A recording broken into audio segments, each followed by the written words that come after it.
ہندوستان کی سرزمین پر سب سے پہلا لشکر لے کر آنے والا محمد بن قاسم کس لیے آیا تھا؟ 10,000 کا لشکر لے کر صرف اسلامی بہنوں کی عزت بچانے کے لیے آیا تھا۔ راجہ طاہر سنگھ ایک ظالم بادشاہ تھا، اس کے گنڈوں نے کچھ عورتوں کو قبضہ میں لیا اور ان کا مال لوٹ لیا تھا۔ ان عورتوں نے آواز لگائی تھی کہ ہے کوئی ہمارا بھائی جو ہماری مدد کرے ہندوستان سے۔ تو اس وقت کچھ عرب کے تاجر یہاں پر تجارت کے لیے آئے تھے، انہوں نے یہ معاملہ دیکھا تو واپس جا کر گورنر جو اس وقت تھا حجاج بن یوسف اس کے زمانے میں، وہ لوگ واقعہ سنا رہے تھے۔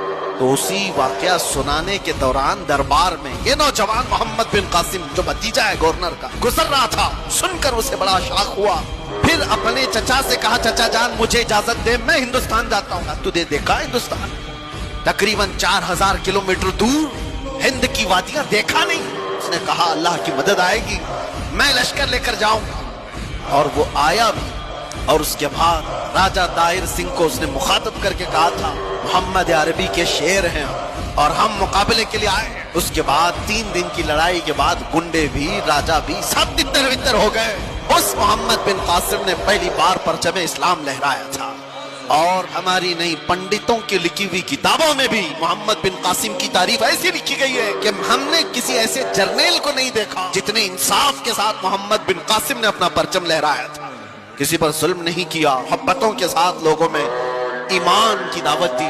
سوچئے آپ محمد بن قاسم جو اپنی بہنوں کی عزت کے لیے، اس کے سگی بہنیں کیا ہیں؟ دور اتنے دیش دور رہنے والی پیڑتائیں مظلومائیں، ان کی مدد کے لیے وہ وہاں سے چل کر آیا، جنگ بھی کیا، بہنوں کو آزاد بھی کرایا، اور ساتھ ہی ایمان کی دولت بھی تقسیم کیا لوگوں میں۔ لیکن اس کا انتقال ہوا تھا محمد بن قاسم کا 21 سال کی عمر تھی۔